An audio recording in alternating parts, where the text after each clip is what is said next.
Sigmar.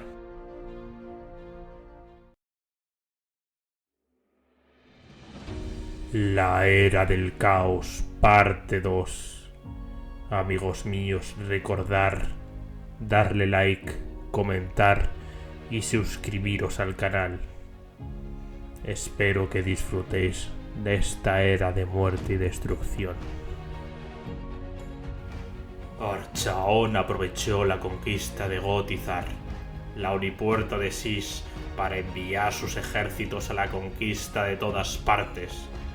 Fue así como tuvo lugar la guerra en todas partes, en las que las fuerzas del Mariscal del Apocalipsis masacraron a la población de esta región y destruyeron su fabulosa civilización.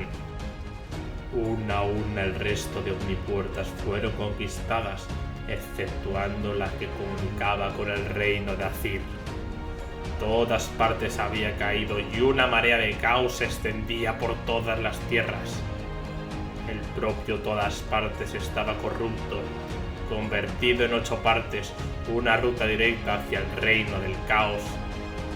Todos sus portales del reino anexos fueron conquistados, exceptuando el de Azir, el cual fue clausurado por Sigmar.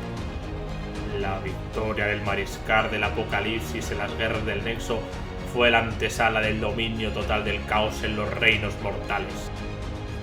Elhokar y Dara. En el pasado, las enseñanzas de los Lúmines se habían focalizado en la adquisición de mayor conocimiento y poco a poco habían sido formalizadas en el Teclamentari o escalera tecliana. Cada peldaño de esta escalera consistía en una etapa de maestría sobre el alma y la mente. Para graduarse y pasar de un peldaño al siguiente era necesario pasar agotadores pruebas mentales que podían minar la cordura de los aspirantes. Aquellos que alcanzaban los mayores peldaños llegaban a estar tan iluminados que parecían etéreos, resplandeciendo literalmente con su conocimiento. Se decía que alcanzar el cenit del Teclamentari era ascender a un plano superior, que ni siquiera Teclis había conseguido dicha proeza. Fue entonces cuando Teclis descubrió cómo crear el heterocuarzo. La piedra del reino de Gis permitía a aquellos en sus inmediaciones absorber su poder e iluminación y pasar a estar iluminados en cuerpo, mente y espíritu. Entonces el heterocuarzo se oscurecía absorbiendo las emociones del usuario, reemplazando una energía con la otra. El éxito y el progreso desenfrenado que obtuvieron los Lúmines gracias al heterocuarzo tuvo un efecto tóxico en su psique. La competitividad entre ellos se volvió feroz y las intrigas y los juegos se convirtieron en artimañas y sabotajes. Pero nadie se atrevió a admitir estos hechos. Muchos dejaron de dormir para no perder tiempo, aprovechando para continuar con sus progresos, y las competiciones se volvían más abiertas y agresivas. Algunos deseaban que sus torres fueran las más altas, otros tener a más oyentes en sus lecturas. Las obras de arte fueron cada vez más impresionantes y ambiciosas, y se construyeron objetos arcanos de increíble poder. Los magos, videntes y taumaturgos crearon hechizos de un poder tan destructivo que podían desenmarañar el propio tejido de la realidad. Juraron no utilizar jamás estas devastadoras armas y que eran medidas preventivas ante un posible advencimiento de las fuerzas del caos. Pero bajo los modos civilizados de cada debate había matices afilados como espadas. El borde del subconsciente de las psiques de aquellos más obsesionados por la búsqueda del heterocuarzo. Los susurros de Slanes se convirtieron en palabras y luego en inquietantes sugerencias. Estas almas miraban oscuramente a sus rivales, siempre atentos a las debilidades y explorando en secreto las formas de llevar ellos el trabajo. Cuando un compositor acusó a su rival de tener una musa demoníaca, empezó un ciclo de acusaciones que derivó en una escalada de violencia que terminó con las torres de los dos rivales destruidas. Tyrion y Teclis se encontraban fuera del reino, confiando en el buen hacer de sus creaciones, pero no podrían haber estado más equivocados. Las acusaciones cruzadas de demonología entre escuelas rivales continuaron. Aunque eran infundadas, la mención de la influencia demoníaca aumentó la paranoia de la sociedad Lúminez. En pocas semanas se iniciaron ataques mágicos en todas las provincias de los Elves. Aunque los hechizos inicialmente se conjuraban para denigrar al oponente, pronto alcanzaron un carácter letal. Se inició una feroz escalada en la que los Lúminez utilizaron los más poderosos encantamientos y artefactos que poseían, incluso los que nunca dirían que iban a utilizar. El cataclismo mágico que siguió fue conocido como el Okari Dara, o la caída de la aguja. Con una sola palabra de poder se destruyeron palacios enteros, y algunos conjuros arrasaron ciudades enteras. Las propias tierras sufrieron a causa de las energías desatadas, y en algunos lugares se abrió el velo de la realidad, abriendo las puertas al reino del caos. Por estas rendijas llegaron los demonios de Slanes, aumentando la devastación. En algunas islas de cordura los Lúminez contraatacaron, pero la gran mayoría de los His fueron consumidos por la guerra civil y la invasión demoníaca. Tras la victoria de Archaon en las guerras del Nexo, se inicia un periodo de 5 siglos en los que los poderes del caos se expanden con gran velocidad e implacable crueldad por todos los reinos mortales, exceptuando Azyr. Algunos llaman este periodo la Era de la Sangre. En esta época el panteón de Sigmar se rompió definitivamente y sus distintos miembros se disgregaron, corriendo cada uno de ellos una suerte distinta. Sigmar, acompañado de su fiel aliado Grungni, organizó una retirada hacia Azyr, acogiendo a millones de refugiados de los diferentes reinos. Paralelamente, en esta retirada clausuró todos los portales del reino que conectaban con Azyr. De esta manera Sigmar consiguió que el reino de los cielos quedara a salvo de las fuerzas del caos, pero simultáneamente dejó a su suerte a los millones de habitantes del resto de reinos que no pudieron ser evacuados. Nagash tardó centenares de años en recuperarse, volviendo a la acción en el albor de la era de Sigmar. Aun a pesar de su situación, envió a Arkan el Negro a supervisar la construcción de su gran pirámide negra. Malerion, Tyrion y Teclis ayudaron a tejer un velo de ocultación sobre Azyr para impedir que Zench descubriera los planes de Sigmar, y posteriormente se retiraron a sus propios reinos para organizar su defensa ante la embestida de las fuerzas del caos. Gorkamorka se dividió nuevamente en sus dos mitades, Gork y Mork, tras la derrota en la batalla de los cielos ardientes. Aunque en general resulta complicado seguir su paradero, probablemente se retiró a Gur, el reino de las bestias. Arariel, por su parte, continuó la Guerra de la Vida, un conflicto largo y agónico, en el que las fuerzas de Nargel fueron imponiéndose por todo Irán.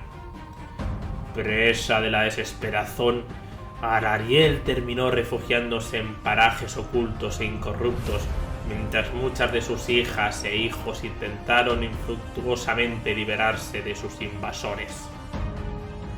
Tras el final de las guerras del Nexo, tuvo lugar un siglo de masacres, pues incontables fuerzas malignas penetraron en los reinos mortales.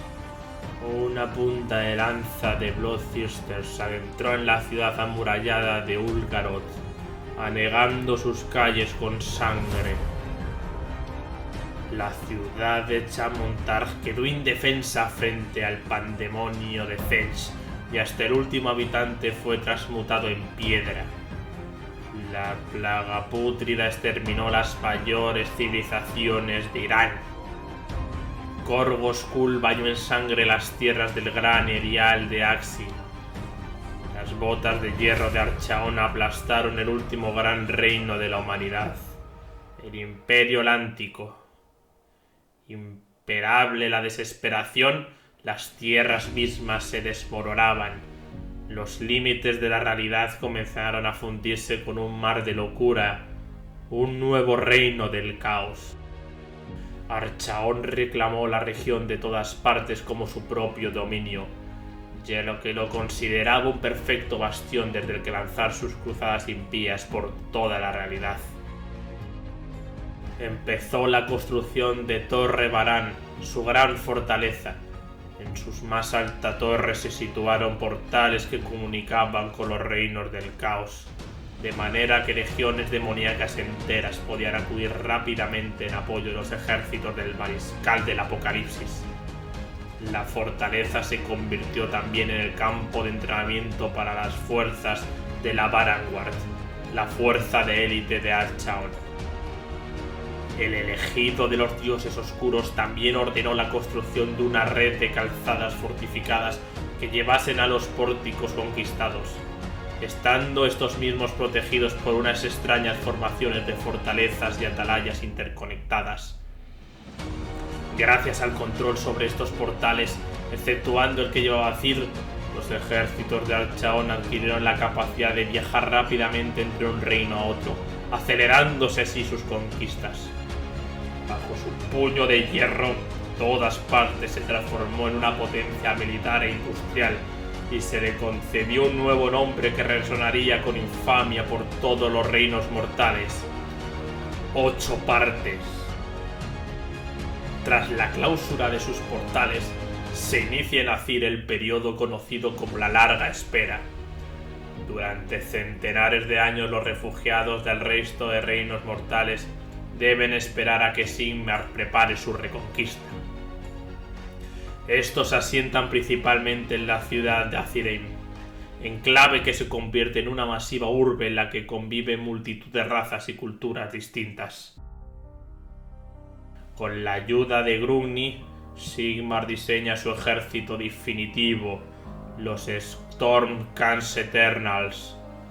Cada guerrero se crea con un complejo proceso que incluye la recolección de su alma, la reforja de la misma, la creación de un cuerpo y equipo apropiado para el guerrero y su entrenamiento e instrucción. Cada uno de estos guerreros es teóricamente inmortal, puesto que a su muerte su cuerpo y equipo volverán en un haz de energía Azir para ser reforjados de nuevo. Sin embargo, el proceso demuestra ser extremadamente complejo y presenta diversos problemas, por lo que Sigmar necesitará centenares de años para intentar perfeccionarlo. Durante todos estos años se crean miles de Stormcast Eternals, los cuales se organizan militarmente y se dedican a entrenarse sin descanso. Estos ejércitos son puestos a prueba por primera vez en la Purga de Azir, una implacable cacería en la que son exterminadas todas las criaturas del reino celestial que no son fieles a Sigmar. El reino de His habría sido consumido si no hubiera sido por la participación de Tyrion, el cual lideró la defensa del reino contra centenares de incursiones del caos. Por su parte, Teclis estuvo desaparecido.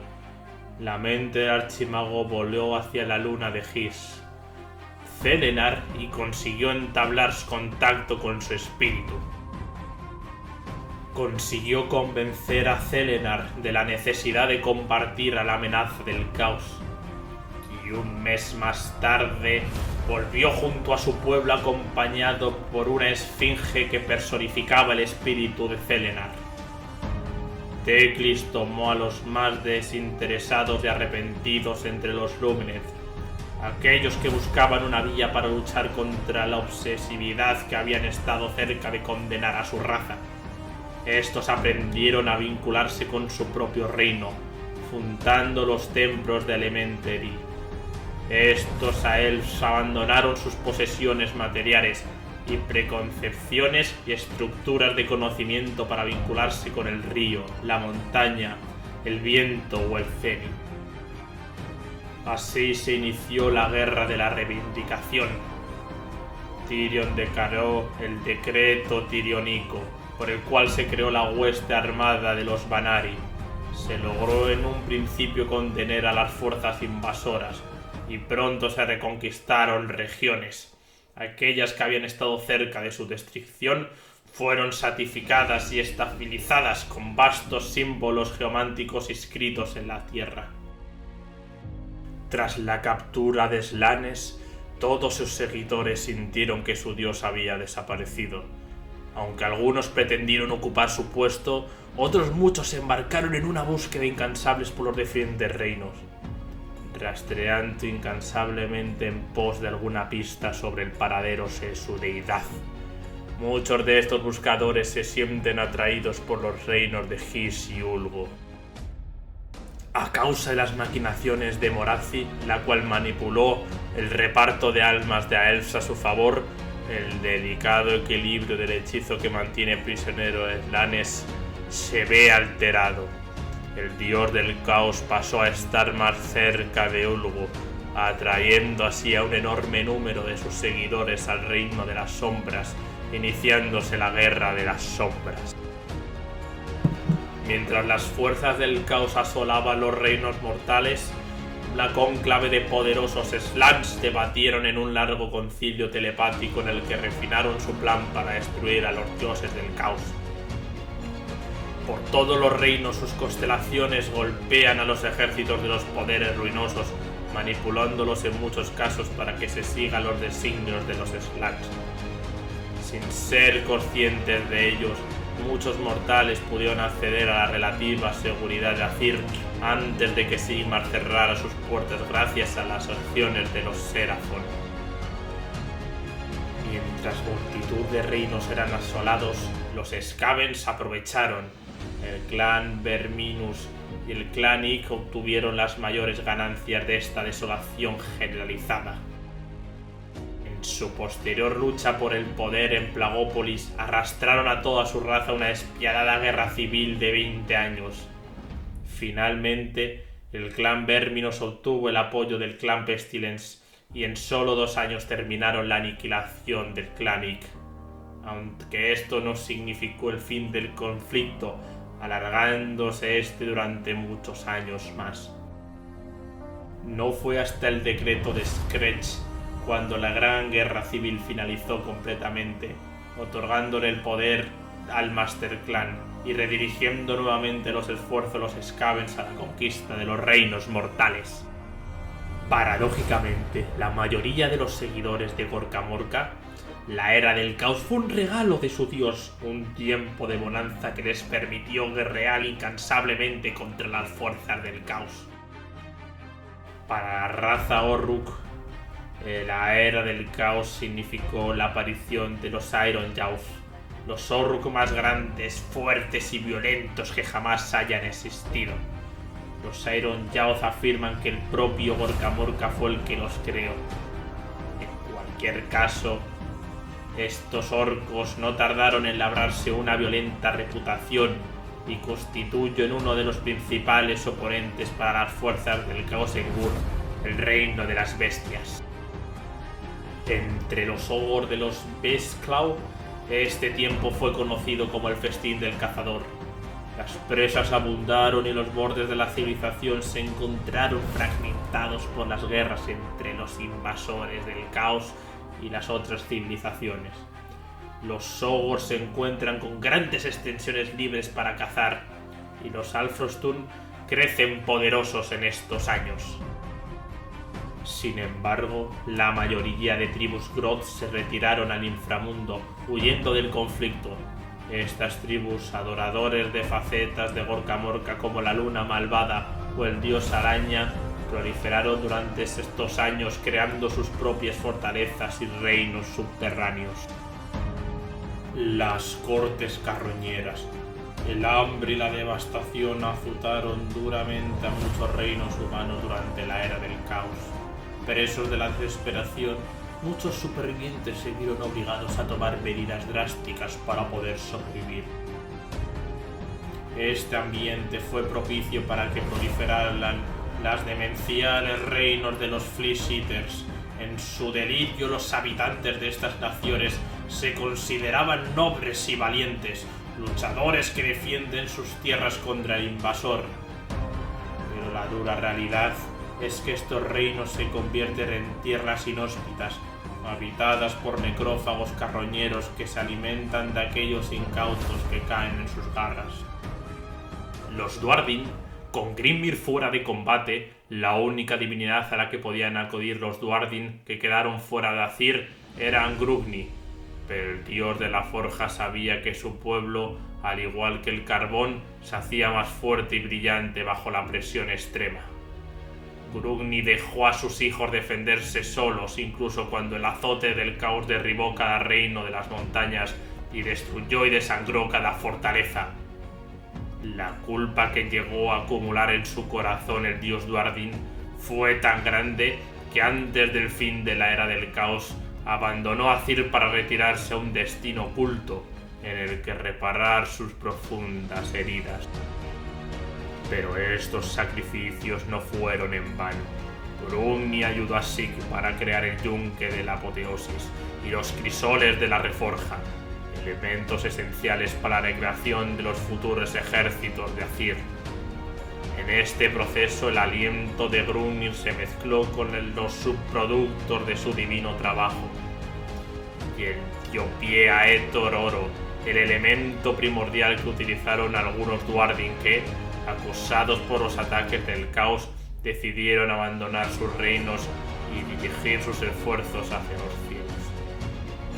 Utilizando el Aether Horror como base para crear enormes barcos y ciudades voladoras, con los que consiguieron escapar a su temible destino.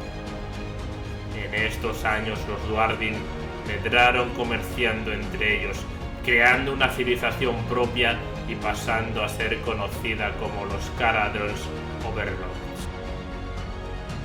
Por su parte, los Fyreslayers, hijos del desaparecido Grimnir, ni pidieron la ayuda de Grugni ni la necesitaron. Con sus logias fuertemente protegidas gracias a su dominio de los volcanes y las corrientes de magma, no solo resistieron a los embates del caos, sino que medraron alquilando sus servicios como mercenarios. Durante estos años sus ciudades se volvieron poderosas y consiguieron recuperar una enorme cantidad de oro, el sagrado metal con el que esperan revivir a su dios.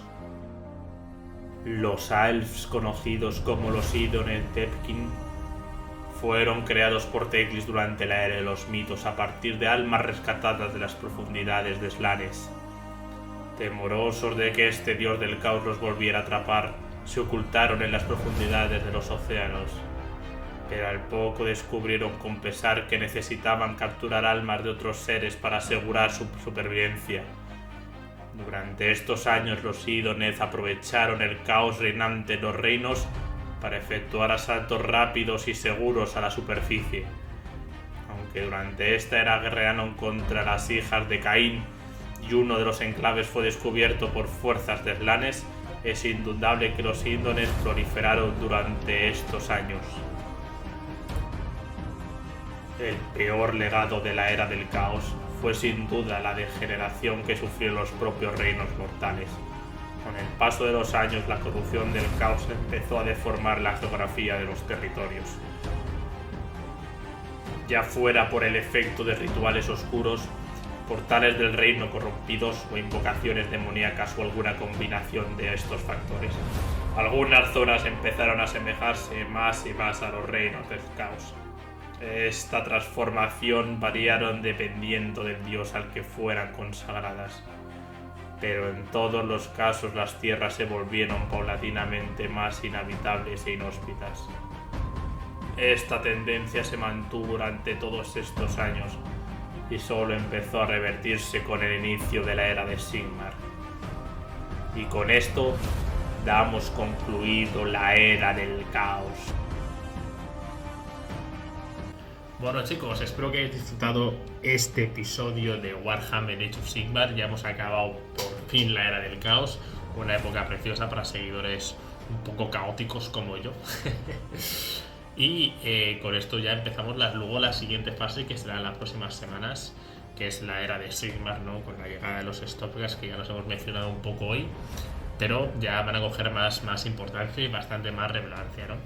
Así que nada, espero chicos que hayáis disfrutado. Agradecer siempre a Wikifandom por darnos esta información y compartirla, que son unas máquinas. Y nada chicos, pues espero que lo disfrutéis vuestro día y nos vemos en próximos capítulos, tíos. Recordad de darle like, suscribiros, darle me gusta. Y nada chicos, nos vemos. Un abrazo.